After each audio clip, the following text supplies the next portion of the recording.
Muy buenas tardes ya, que el Señor les bendiga. Un tiempo más que tenemos para hablar de la palabra del Señor. Y quiero comenzar señalando algo importante que presenta el cristianismo.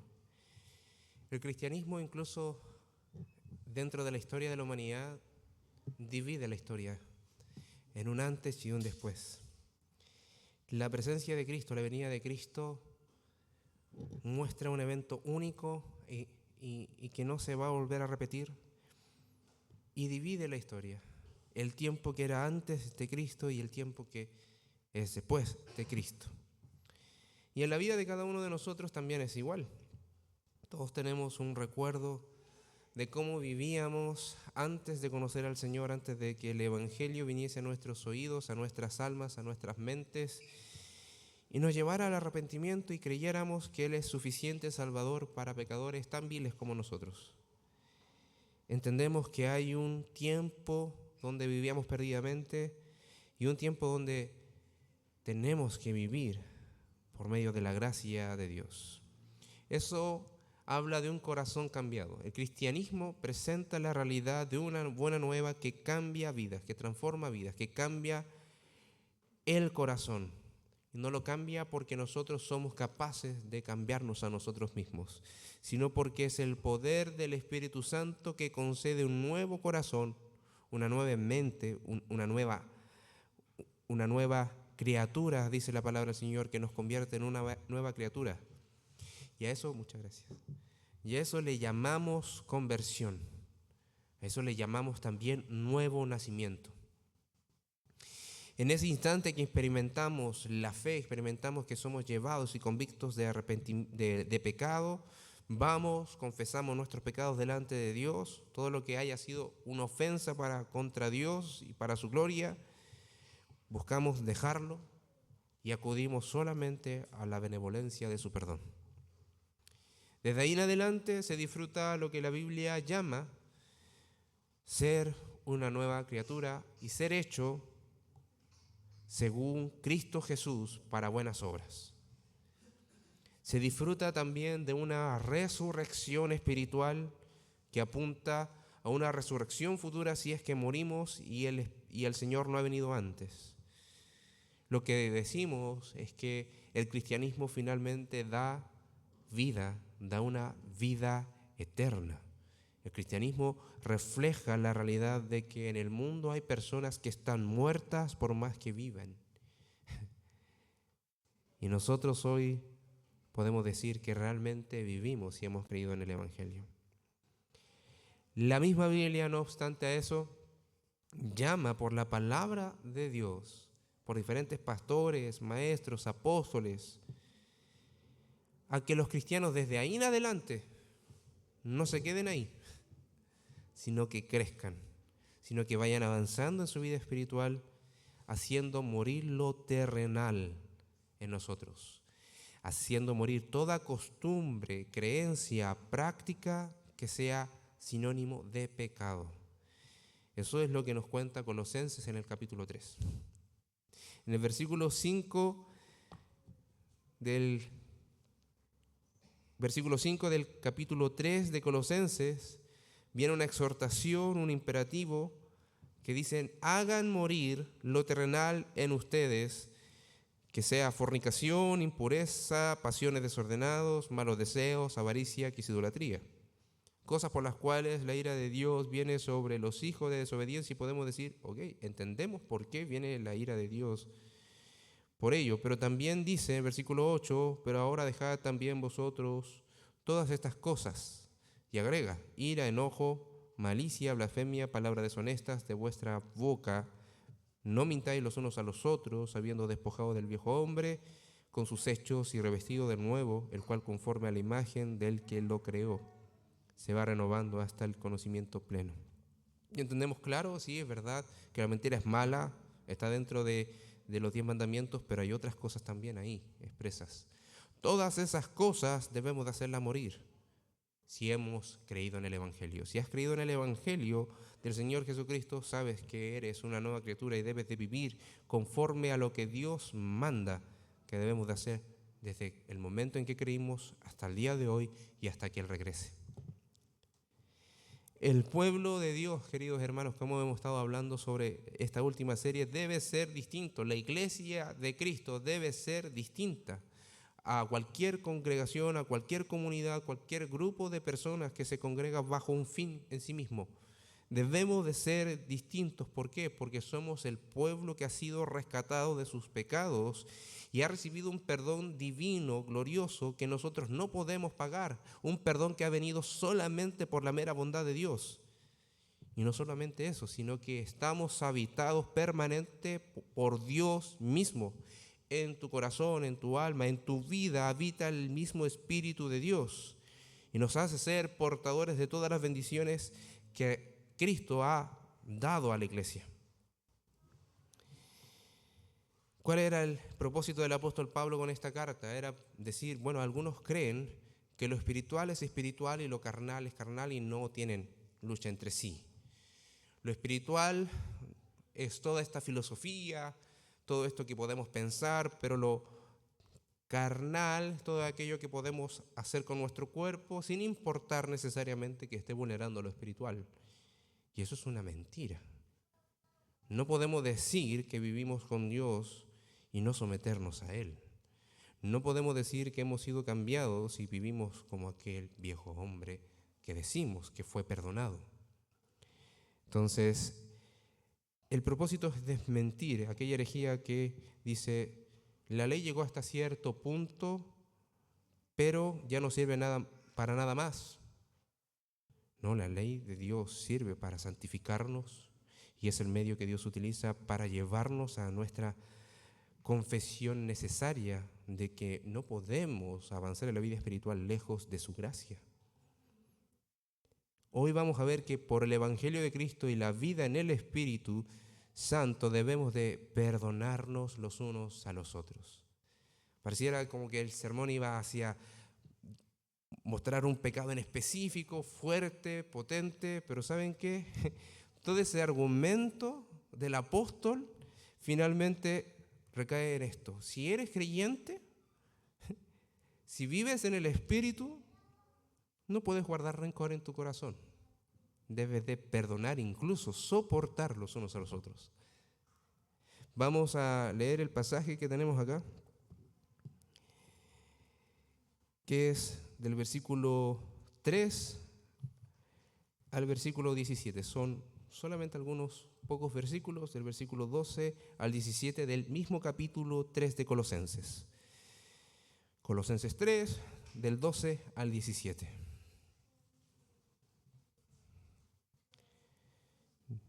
Dice así: vestíos, pues, como escogidos de Dios, santos y amados, de entrañable misericordia, de benignidad, de humildad, de mansedumbre, de paciencia, soportándoos unos a otros y perdonándoos unos a otros, si alguno tuviere queja contra otro.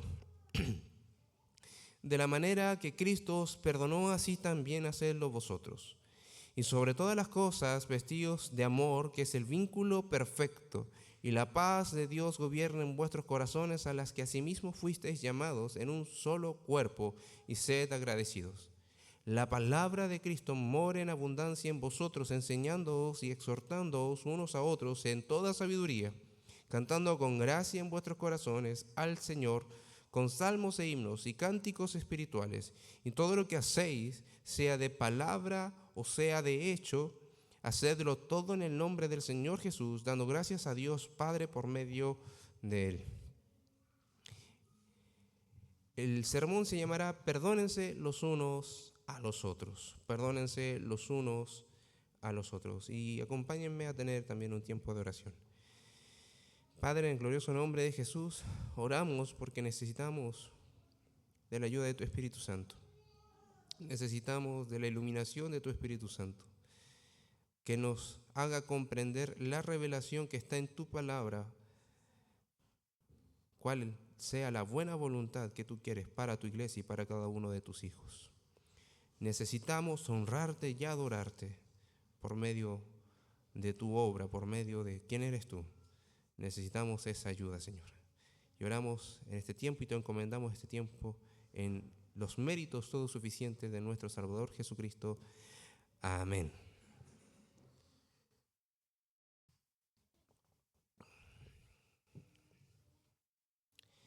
lo primero que vemos, después de todo lo que el capítulo 3 está diciendo, ya estamos en la parte práctica de la carta. Por lo general siempre se divide en dos partes, algo teórico que no es meramente teórico, sino que describe realidades espirituales. Cuando hablamos de la gracia del Señor, cuando hablamos del Evangelio de Cristo, cuando hablamos de que Jesucristo es la imagen del Dios invisible, que es el dueño de todas las cosas, que Él es la cabeza de la iglesia, que Él llena la iglesia, no estamos hablando de algo teórico, estamos hablando de una realidad. Pero toda esa realidad, tenerla como información en nuestra cabeza, no es el propósito. El propósito es que en nuestros corazones, en nuestra alma, en nuestra mente se pueda ver reflejada en cómo vivimos. Conocer información acerca de Cristo no significa que realmente le conocemos. Conocer información sobre cualquier cosa no nos convierte en el especialista de eso. A mí me gusta la astronomía y saber un poco de algunas cosas que dan información no me vuelve astrónomo. Entonces, algunas personas que creen que por saber algunas cosas sobre la Escritura los vuelve en teólogos bíblicos, incluso creyentes, no es necesario que así sea. No es sinónimo de eso. Aquel que conoce a Cristo es porque se ha encontrado con Él y ha sido llevado al arrepentimiento. Le confiesa que ese es suficiente Salvador, que su sangre es el pago por sus delitos delante del Señor. Y de ahí en adelante vive en dependencia de eso. No se independiza de eso. No es que recuerdo el Evangelio cuando conocí al Señor hace ¿cuántos años atrás? Sí, fue bonito. ¿Pero es bonito hoy? Ese mismo convencimiento de pecado debe de mantenerse. No es aquellos que se arrepienten una vez, sino que aquellos que perseveran en arrepentimiento, porque es señal de confesión de lo malo que hacemos delante del Señor. Pero un creyente también confiesa y cree que ese mismo Salvador que te lleva al arrepentimiento todos los días, es el mismo Salvador que te asegura tu vida eterna. Es un distintivo del creyente. Entonces, lo mismo el apóstol Pablo está diciendo: continúen viviendo así. Hagan morir lo terrenal en ustedes. Y luego en el versículo 12 introduce algo que ya había dicho con anterioridad. Con anterioridad. El revestirse, el vestirse de este nuevo hombre. Pero como el Señor no nos hizo ya una nueva criatura, entonces, ¿qué tenemos que vestirnos? Bueno, tienes que dejar aquellas cosas malas, aquellos comportamientos pecaminosos que estaban internalizados tanto en tu vida que no te das cuenta que lo estabas haciendo. Y por eso dice: vestíos como escogidos de Dios, y da una serie de listas, una serie de cualidades, adjetivos maravillosos. Lo primero que dice es que aquel que es creyente es escogido de Dios. Escogido de Dios. El vestirse tiene la idea de asumir lo que Dios ha dicho que somos cuando hemos pasado de la muerte eterna a la vida eterna por medio de la fe en Cristo. Es asumir nuestra nueva identidad. Tú, cuando te presentas delante del mundo, delante de cualquier persona, por sobre todas las cosas eres un hijo de Dios. Eres alguien que ha sido renovado y comprado por la sangre de Cristo. Eres alguien perdonado, reconciliado con Él. Somos hijos de Dios. Somos parte y miembro de su iglesia. Vístete de eso. Asume esa realidad. Eso es lo que está diciendo. Asume esa identidad que tienes hoy. Porque al asumir esa identidad estás reconociendo que eres escogido de Dios, que es la realidad eterna que nosotros debemos de entender, que Dios no ha llamado a cualquiera a la salvación, sino a aquellos que ha escogido. Hay un llamamiento general que hace al mundo, pero los que responden en fe son aquellos que han sido escogidos por Él. De hecho, el mismo Señor Jesucristo dijo: son muchos los llamados, pero pocos los escogidos. No es algo que el apóstol Pablo empezó a decir a diestra y a siniestra, porque se le ocurrió, sino porque el mismo Señor establece esa realidad de los escogidos de Él. De hecho, en la oración sacerdotal Dice el mismo Señor Jesucristo que vinieron a Él los que el Padre quiso traerle. Y ruega no por el mundo en general, ruega por aquellos que le dio, para que sean guardados. Y ora para que aquellos que van a escuchar la palabra de Dios y que el Señor les va a traer, son de acuerdo a su voluntad. De hecho, ahí vemos la idea de que el Señor llama para sí a aquellos que ha escogido. Es un decreto soberano de Dios. Nadie puede reclamar delante de Dios: ¿y por qué fui escogido? ¿Por qué no fui escogido? Cuando se habla de la elección de Dios, muchas veces entra el dilema: ¿pero por qué no escoge a todos? ¿Por qué escoge a algunos pocos? Al final de la discusión debemos de saber esto, de que no hay ninguno que llegue al cielo que diga: ¿por qué estoy acá? No quiero estar aquí. No hay ninguno que llegue al infierno que diga: bueno, yo me gustaría estar en el cielo. No hay ninguno que vaya a decir eso, porque aquellos que rechazan el Evangelio abiertamente rechazan a Dios y abiertamente no quieren estar con Cristo. Y aquellos que hemos sido llamados por Cristo a la salvación y hemos procedido en arrepentimiento, ha sido solamente por su gracia. Y cuando lleguemos al cielo nos va a decir: podría haber tenido otra vida. Vamos a llegar contentos, gozosos, no va a ser un dilema. Y de hecho, cuando vemos Juan 3:16, vemos una brecha que también hace. Porque de tal manera amó Dios al mundo que envió a su Hijo unigénito para que todo aquel que en Él cree no se pierda. Entonces los que creen son los que van a recibir la vida eterna, los que no creen la condenación eterna. Y eso responde a la libre elección de Dios. Es Dios quien escoge para la salvación, no nosotros. Y esto no es nuevo, hermanos. Esto está en la palabra de Dios. El Padre trajo a Cristo los que Él quiso. Y debemos dar gracias si somos creyentes, porque dentro de esa nómina de decretos que estaban dentro de esa lista estaba tu nombre y mi nombre. En Efesios 1 encontramos esta realidad. El Señor escoge para salvación y predestina. Bendito sea el Dios y Padre de nuestro Señor Jesucristo, que nos bendijo con toda bendición espiritual en lugares celestiales en Cristo. Estamos unidos en Cristo y recibimos todas las bendiciones de Él. Según nos escogió, ¿cuándo? Versículo 4, en Él, antes de la fundación del mundo, para que fuésemos santos y sin mancha delante de Él. Aquí no estamos hablando de una predestinación del pecador, y aquel que dice que es creyente y peca y peca y peca y peca, pero yo soy escogido, yo entiendo lo que es la predestinación, entonces peco. Soy predestinado igual, mentira. Tú no eres predestinado si vives como el diablo. Porque según nos escogió en Él antes de la fundación del mundo, para que fuésemos, ¿qué? Pecadores, santos y sin mancha delante de Él. Porque aquel que es predestinado es cautivo del amor de Cristo. ¿Qué es lo que dice el versículo 5? En amor habiéndonos predestinado para ser adoptados hijos suyos por medio de Jesucristo según el puro afecto de su voluntad. Puro afecto de su voluntad. ¿Alguien inclinó la voluntad de Dios para que nos escogiera, para que escogiera a alguien de la iglesia? No. Él lo hizo libre. El puro afecto de su voluntad. Y lo hizo, la predestinación no está separado del Evangelio. Nutre el Evangelio.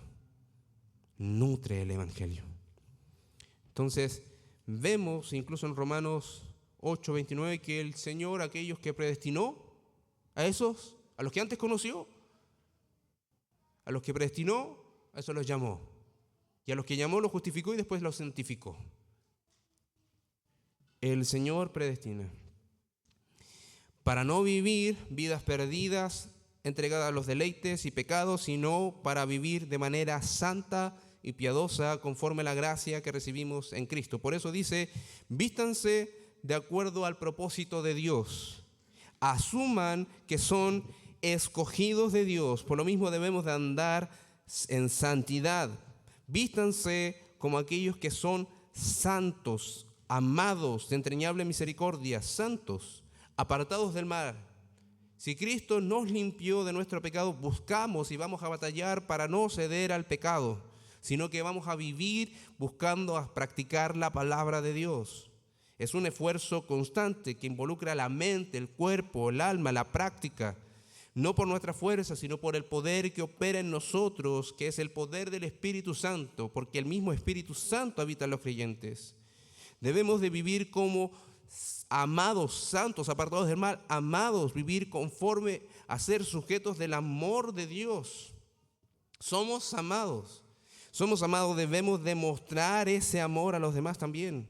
De entrañable misericordia, esa palabra entrañable es de entraña, realmente. No es como cuán profundo, estaba refiriéndose a una expresión hebrea que dice que esta misericordia, esta compasión, este sentimiento de bondad está rodeando hasta las entrañas más desconocidas que puedas tener en tu cuerpo.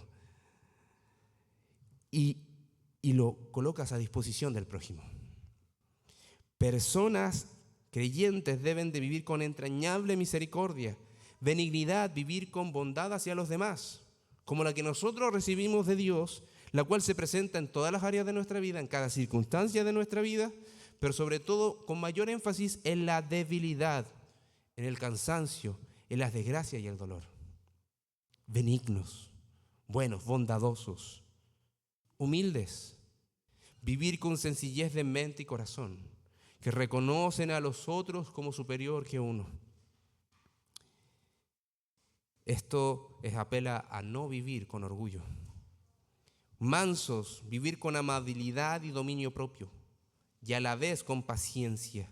Mansos. Cuando el Señor dice, aprendan de mí que soy manso y humilde, está diciendo, soy sencillo de corazón. Desde el centro de mi existencia soy humilde, pero también soy manso. Vivo con amabilidad con los demás y además con paciencia y dominio propio.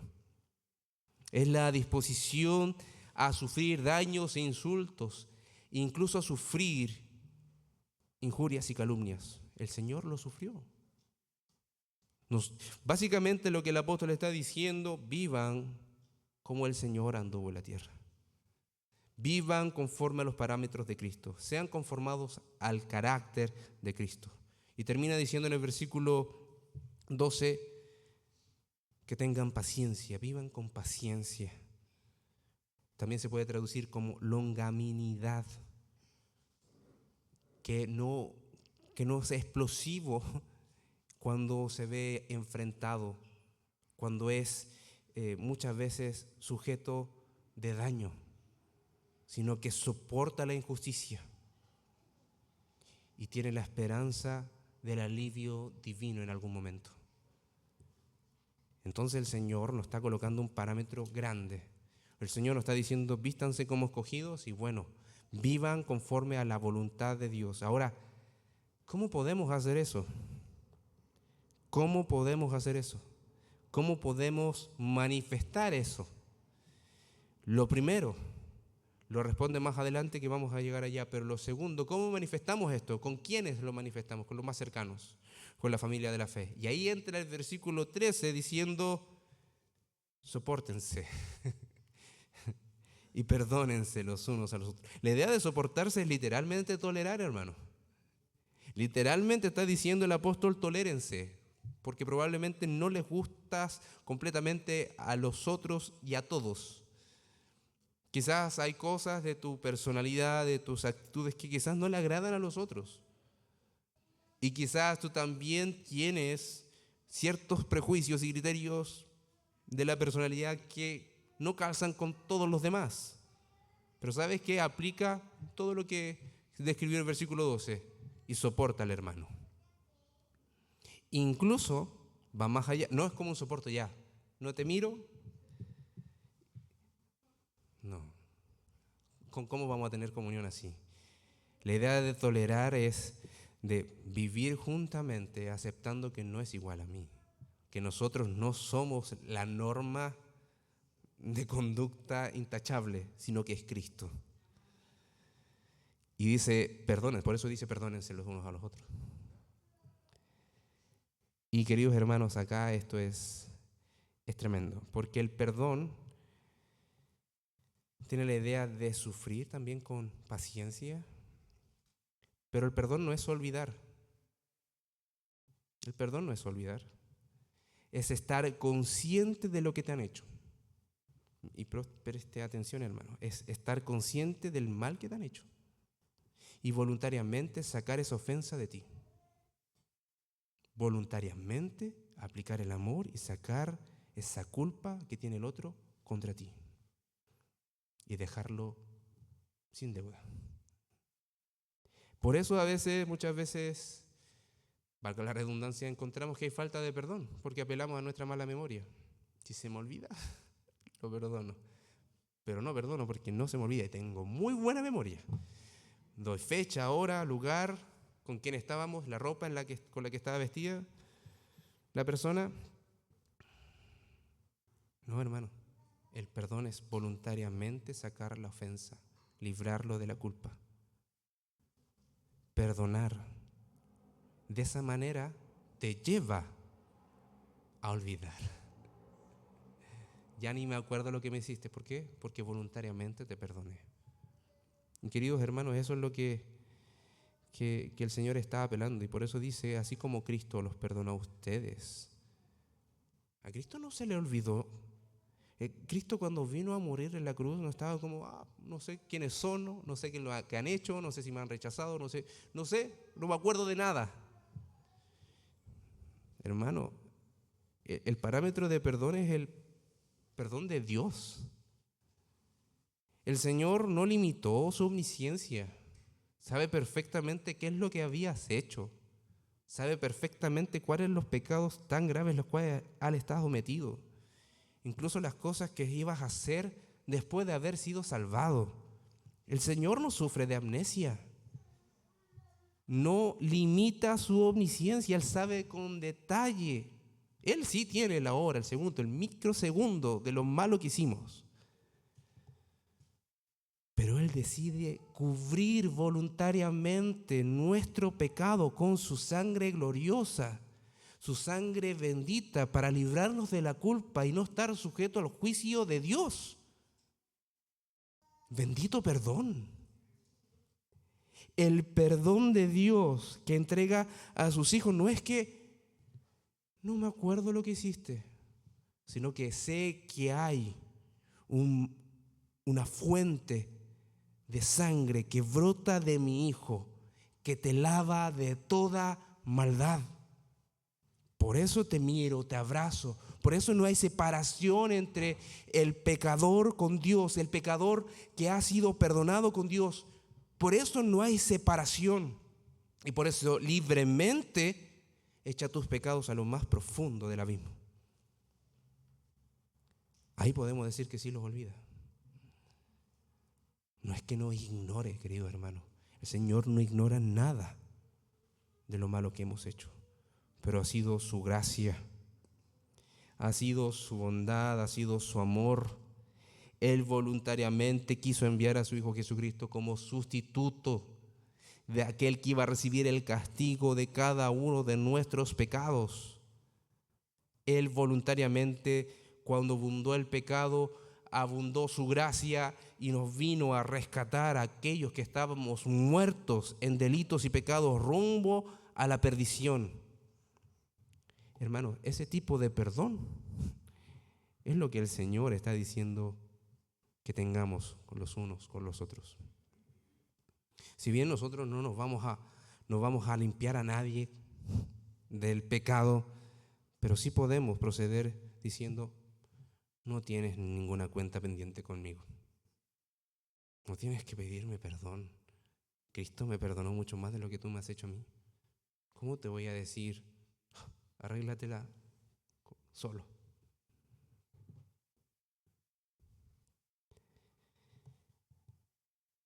Como si fuera poco, el Señor establece algo que debe estar por sobre estas cosas. Si es mucho, el Señor dice, tengan algo sobre esto. Versículo 14, y sobre todas estas cosas vestidos de amor, que es el vínculo perfecto. El amor, queridos hermanos, lo hemos mencionado, en el Antiguo Testamento era el centro del por qué obedecer a la ley. Y en el Nuevo Testamento es el motor de obedecer a Cristo. El amor vuelve a ser el motor a la obediencia a Dios. Es el que cuida de la unidad de la iglesia. Cuando dice el vínculo perfecto, quizás no es la mejor traducción, sino que dice que cuida. El amor es el vínculo que cuida perfectamente la unidad. Esa es la idea detrás del texto original. El amor del Señor que todos hemos recibido, eso está diciendo, vístanse de ese amor. Tú no recibiste, si eres creyente, no recibiste más amor que otro creyente. Vístanse de ese mismo amor, por eso lo vincula con el perdón. Vístanse de ese amor. El Señor envió a su Hijo porque nos amó, a pesar de cómo somos nosotros. Fue su amor por aquellos que estaban perdidos que envió a Cristo. Es por su amor que nosotros hoy día podemos decir que hemos sido reconciliados. Somos cada uno de nosotros, por el amor de Cristo, ser parte de la iglesia del Señor.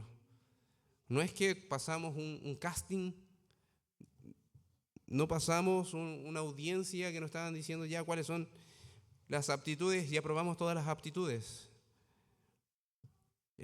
Para ser parte de la iglesia ha sido solamente por la voluntad de Dios, porque Él quiso manifestar su gracia hacia nosotros y Él nos amó libremente.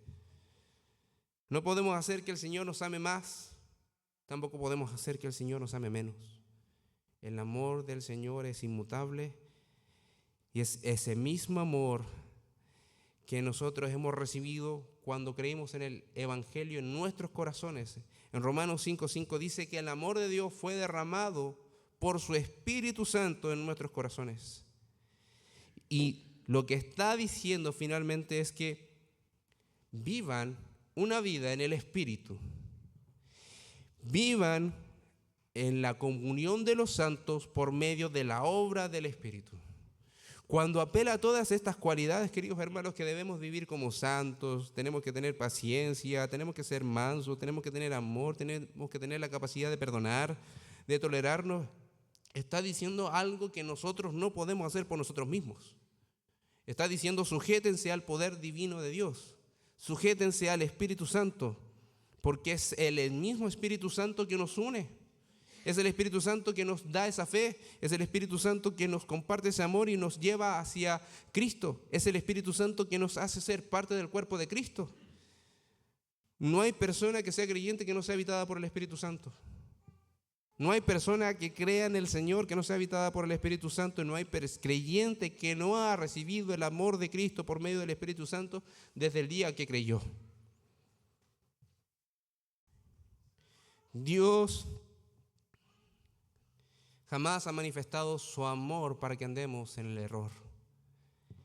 El amor de Dios y la manifestación de este por medio de Cristo al morir en la cruz y que nosotros lo recibamos mediante el Espíritu Santo al escuchar el Evangelio, no nos lleva al error, no nos lleva a vivir como queramos, cuando queramos, haciendo como que no hay Dios ni ley. El Señor nos guía siempre a la verdad y a permanecer en la verdad. Manifestar el amor y el vínculo perfecto de unidad de la iglesia es sinónimo de decir, por el amor de Cristo van a andar juntos en la verdad, juntos en la palabra de Dios. Y por eso podemos llevar la idea de que por medio de tolerarnos y perdonarnos vamos a perseverar juntos como iglesia. El Espíritu Santo cuida la unidad de la iglesia. El amor de Dios que imparte el Espíritu Santo cuida la unidad de la iglesia. Cuida que nosotros perseveremos juntos mirando al Señor conforme al propósito que el Señor quiere que nosotros vivamos y disfrutemos, que es adorarle a Él, glorificar su nombre, dar a conocer quién es Él. Y de hecho esto mismo se puede encontrar de manera diferente en las cartas que son paralelas a Colosenses. Hay 4 cartas que son como hermanas. Está Efesios, Filipenses, Colosenses y Filemón. Estas 4 cartas fueron escritas desde la cárcel. El apóstol Pablo estaba preso. cuando la escribió. Y por eso vamos a encontrar algunas referencias cruzadas y que dicen prácticamente lo mismo con diferentes palabras. Y en Efesios 4:3 dice, 4:3, esfórcense por perseverar la unidad del Espíritu, el vínculo de la paz. Nuevamente, el Espíritu Santo es el que nos une, genera este lazo. Filipenses 1:27, solamente compórtense de una manera digna del Evangelio. Y aquí vincula las dos cosas. La palabra de Dios que hemos recibido, la palabra que nos salva, de modo que ya sea que vaya a verlos o permanezca ausente, pueda oír que están firmes en un mismo espíritu, luchando unánimes por la fe del Evangelio. O sea, perseverar, mantenerse firme, no es solamente declarar algo y vivir otra cosa. ¿Creíste el Evangelio? Vive conforme a ello. Filipenses 2. Hagan completo mi gozo, dice el apóstol Pablo, estando de la prisión, del mismo sentir, conservando el mismo amor, unidos en espíritu, dedicados a un mismo propósito. Las referencias que acabo de leer las leí en una versión distinta a la Reina Valera, pero el fondo es explicar y ver cómo se dice en esta versión. Es maravilloso. Nos está diciendo que el amor de Dios nos cuida, el Espíritu Santo nos une. Nosotros, así como sabemos que el Señor dice, lo que Dios unió no lo separe el hombre, en la iglesia pasa exactamente lo mismo. Lo que Cristo unió por su sangre, que mi pecado no cause división. No cause división, porque el precio para que seamos uno no lo pagaste tú ni yo, lo pagó el Señor en la cruz. Tenemos una ilustración para esto. Tenemos una pequeña ilustración que se encuentra en Mateo 18. El perdónense los unos a los otros conforme al amor de Cristo.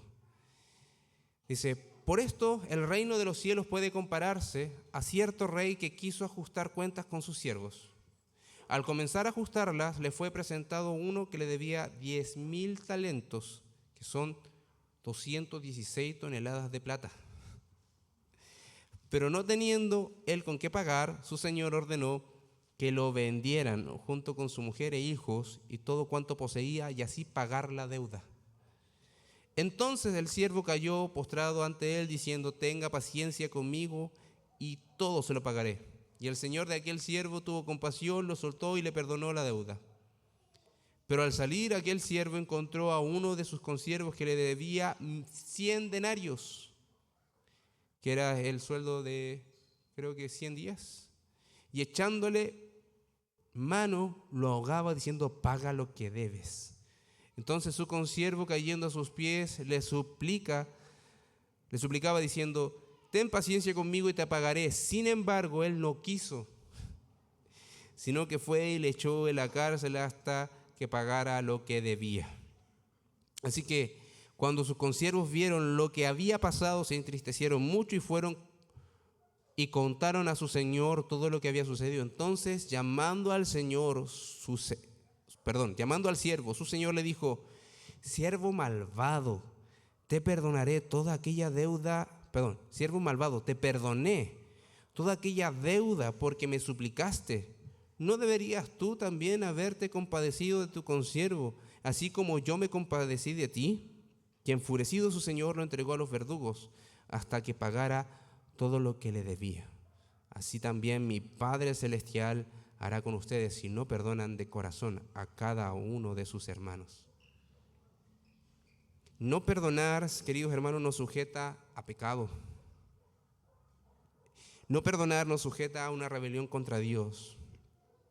Y no estoy exhortando como si supiese que hay problemas en la iglesia, sino estoy predicando con la idea de que debemos, indistintamente hoy, mañana, en el futuro, perdonar, así como hemos sido perdonados.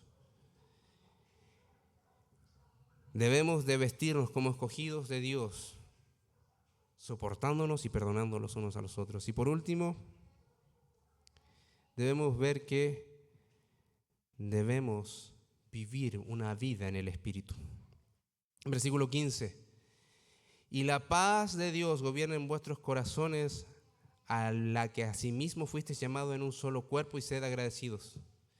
El creyente tendrá en su corazón, cuando obedecen esto, tendrá en su corazón la bendición de su obediencia, que es tener la certeza de que ha adorado al Señor al perdonar. Su corazón va a estar quieto, no va a estar en conflicto. Su corazón va a estar confiado en que el Señor le mandó que hiciese eso y obedeció y glorificó a Dios por ello, porque recibió de Cristo un perdón inigualable, impagable, y que no se puede revertir. Va a disfrutar de esa bendición, va a dirigir esa paz su corazón, va a tener la disposición de disfrutar abiertamente la reconciliación que ha tenido con el Dios vivo. Los creyentes debemos de reconocer que si hemos obedecido eso, también es motivo para dar gracias, porque no fuimos suficientemente buenos nosotros, sino que ha sido su obra en nosotros, ha sido el amor de Dios en nosotros. Entonces, por lo mismo, podemos dar gracias y decir, estamos cuidando el cuerpo de Cristo.